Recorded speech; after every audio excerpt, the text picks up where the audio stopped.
নতলা ভবনের দোতলায় বসবাস করেন এস.এম. সাইফুর রহমান শাহিন, যিনি ছোটবেলা থেকে কৃষিকে অন্তরে লালন করার পাশাপাশি গণমাধ্যমে দেখা বৈচিত্র্যময় ছাদ কৃষি দ্বারা প্রভাবিত হয়ে নিজ বসতিতে গড়ে তুলেছেন ছাদ কৃষি।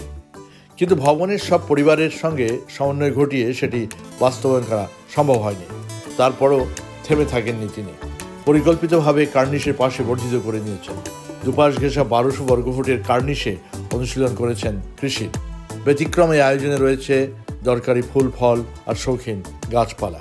স্যার আপনার অনুষ্ঠান ছোটবেলাতে দেখি স্যার, আপনার অনুপ্রেরণা থেকে স্যার আর কি স্যার, এগুলো স্যার বয়েড ছিল অ্যাকচুয়ালি স্যার। এই বয়েডটা কি স্যার কানেক্টিং করে কাজ করা হয়েছে স্যার। যেমন এরকম এটা খালি ছিল, এরকম এটাকে বরাট করা হচ্ছে। ছাদে করেনি?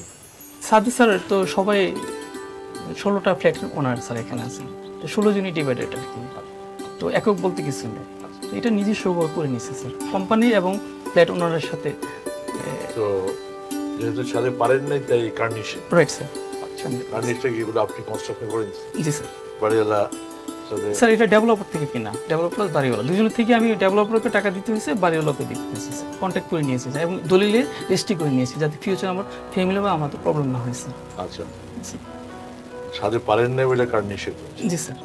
এবার চলেন বাইরে যাই। এইদিকে আপনার এই জায়গাটা তো সুন্দর করে সাজিয়েছেন, একটু বসার ব্যবস্থা আছে সবাই না? ভালো, ভেরি গুড।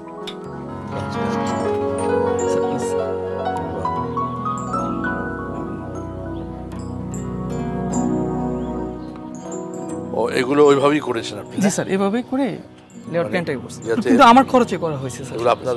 জি স্যার, আমার খরচ করতেছে। মানে টাইলস বলেন, যা বলেন সবকিছু, গ্রিল সব। এগুলোতে আপনি মাটি যাতে বেশি করে দিতে পারেন? হ্যাঁ, মাটি দিছি স্যার, অরিজিনাল গাছ মাটির সাথে স্যার। এই যে থাই লঙ্ঘন স্যার, এই জায়গাটা আপনি আপনার লিভিং রুমের পাশে একটু সুন্দর করে একটু অর্নামেন্টাল প্ল্যান্ট দিয়ে করছেন? জি স্যার, এটা ভার্টিক্যাল করছি স্যার। খুব ভালো, চমৎকার, খুবই সুন্দর। এটা স্যার ক্যামেলিয়া ফুল স্যার, অলরেডি কলি আসছে স্যার। দর্শক একটু লক্ষ্য করলে দেখবেন যে মানুষের গাছগাছালির প্রতি যাদের প্রেম, সেই ভালোবাসাটা খুবই অদম্য একটা ভালোবাসা। দেখেন, তো লিভিং রুমটা বা বসবার ঘরটাকে আরো বড় করতে পারতো। হ্যাঁ, চাইলে বড় করতে পারে কিভাবে, যে এই অংশটুকু নিয়ে ফেলে স্যার আমি ছাদ দিতে পারতাম স্যার, পুরা এদিকেটা ছাদ দিয়ে পুরো এই জায়গাটাকে সে কিন্তু একটা বসবার ঘর বানিয়ে ফেলতে পারতো, কিন্তু সেটা করেনি। বোঝাই যাচ্ছে যে তার এই গাছগাছালির প্রেমটা খুবই গাঢ়। এই কারণে সে এখানটাতে এটা স্যাক্রিফাইস করে এটা যে আলাদা একটা বসবার জায়গা করেছে এবং চারিদিকটা দিয়ে সে একদম গাছগাছালি দিয়ে সাজিয়েছে। এবং এগুলি সবই অর্নামেন্টাল প্ল্যান। আমি একটা একটা করে যাবো, সবগুলো একটু দেখবো। এখানেই সে জায়গা পেয়েছে সব সতেজ গাছ, এগুলো কোনোটাই কিন্তু প্লাস্টিক বা ওরকম নয়। আজকাল তো প্লাস্টিকের অত্যাচারে আর টেকা যাচ্ছে না। দেখুন এখানটায় সব জায়গায়। এবার কোন দিকে যাব বলেন তো স্যার? কোন দিক থেকে শুরু করবো? এই যে আমার বেডরুম দিয়ে আসবেন স্যার। আচ্ছা চলুন। এই লো স্যার আমাদের এক্সিট। ও আচ্ছা আচ্ছা, খুব ভালো। এটাও কার্নিশ না? জি স্যার, এটা সম্পূর্ণ স্যার ইয়ে ছিল আর কি। এটা পুরোটা আপনি কিনে নিয়েছেন? জি স্যার, প্লিজ। খুব ভালো। তো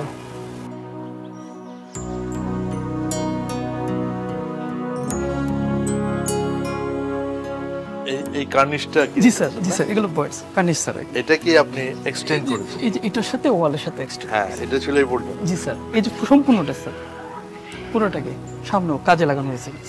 ও দর্শক, এই যে বিল্ডিং এর কার্নিশ এ পর্যন্ত থাকে, এইটুক এই যে সিমেন্ট দেয়া, বাকি অংশটা বর্ধিত, অর্থাৎ কার্নিশের বাইরে যে অংশটা ফাঁকা থাকে বাউন্ডারি ওয়ালের আগ পর্যন্ত, সেটাকে উনি ক্রয় করে নিয়েছে আর কি।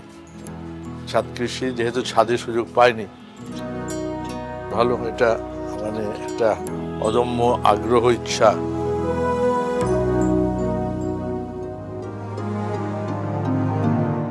এটা কি আপনার চারদিক দিয়ে এরকম? জি স্যার, ওই যে ওইটা এখন অ্যাড করে দেবো স্যার, ওই পাশেরটা যেটা দেখলেন খালি, এটা পুরোটাই স্যার। কিন্তু এটার তো একটা রিস্কও আছে, যে বাউন্ডারি ওয়ালের এদিকে তো কোনো কিছু রাখেননি, আপনার পরিচর্যা করতে গিয়ে। স্যার আস্তে আস্তে করবো, উপরে একটা ইয়ে একটু কিছু সেফটি গ্রিল দিয়ে দেবো স্যার। সেফটি গ্রিল দিয়ে দেবো স্যার। আপনি নিজের জন্য এটা খুব, এই যে এই পাশটা পুরো মিলিয়ে দেবো স্যার। অদম্য ইচ্ছা শক্তি থাকলেই এমন উদ্যোগ নেওয়া যায়। কার্নিশের অল্প পরিসরেও টবে, ড্রামে, প্লাস্টিকের ঝুড়িতে উৎপাদন করছেন রকমারি সব সবজি। জানলার বাইরে আলাদা গ্রিল, বারান্দার গ্রিল, সবখানে লতানো সবজি কিংবা মশলা ফসলের দেখা মিলছে।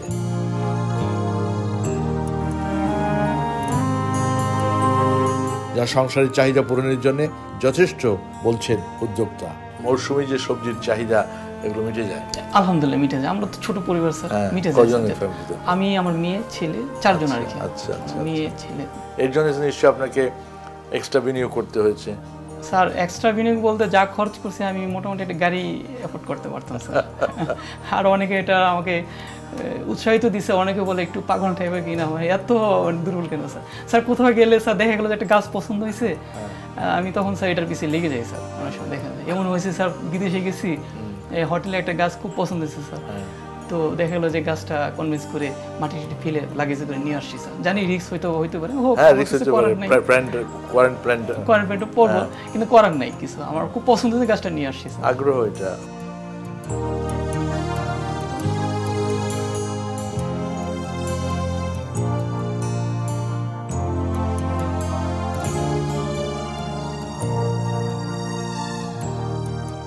আচ্ছা, একটা বিষয়, আপনি তো দোতলাতে না স্যার?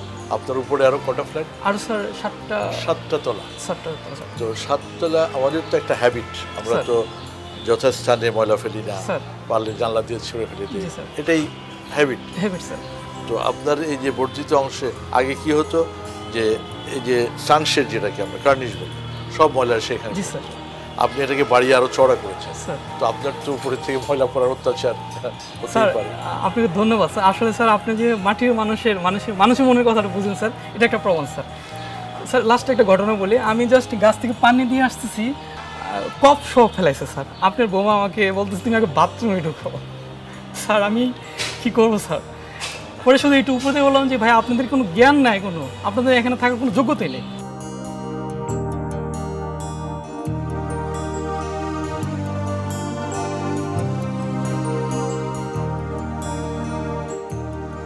প্রায় 150 প্রজাতির গাছগাছালি রয়েছে এখানে, যা পরিচর্যায় নিয়মিত যুক্ত হন তার স্ত্রী শারমিন আক্তারও। ওরা আবার সবজির প্রতি খুব দুর্বল, এবং সবজি গাছের জন্য। এবং আমাদের সামনে যে পুরান বাড়িতে সামনে প্লট আছে, কোনো জায়গা খালি নেই স্যার, সেখানে আমার অনেক সবজি টবজি করা গাছ আছে স্যার। আসসালামু আলাইকুম। আচ্ছা আচ্ছা, আপনিও দেখেন এটা, মানে এটা দেখভাল আপনিও করেন? হ্যাঁ, দুজন মিলেই তো করি। সবজিটা আপনি করেন বেশি? আমি সবজিটা দেখতেছি, ফল আর ফুলটা দেখতেছি। এগুলো সবই আপনার? টমেটো? হ্যাঁ, টমেটো, আর সাথে ধনিয়া পাতা দিলাম বেশি। আচ্ছা, আর এটা হচ্ছে আদা। বাহ, আদা তো মিষ্টি আলু। এটা মিষ্টি আলু। বাহ বাহ, বাকি রাখেন তো। আমাদের চাইনিজ যে এইটা আর ওটা হচ্ছে লেমন গ্রাস।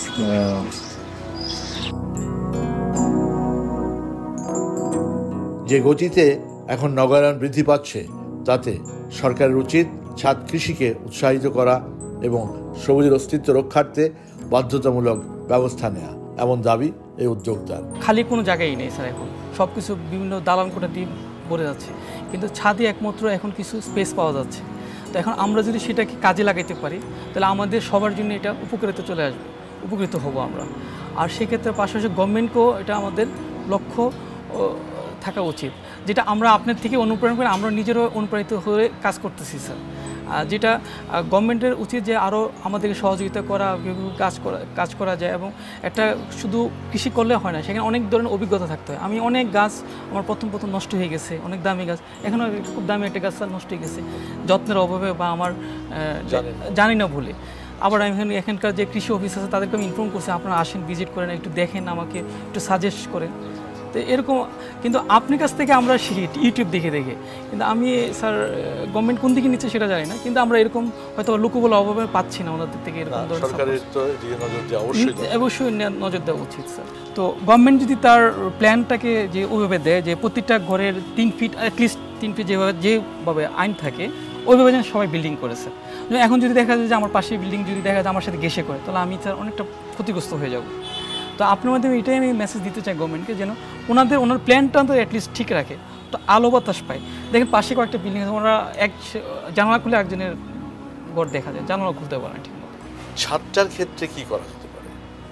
ছাদটাকে স্যার এখন থেকে আমার মনে হয় কি লেআউট প্ল্যান বা গভর্নমেন্ট যে প্ল্যানগুলো দিবে সেখানেই তাদেরকে এটা ইনক্লুড করে দেওয়া উচিত স্যার, বাধ্যতামূলক। কিরকম?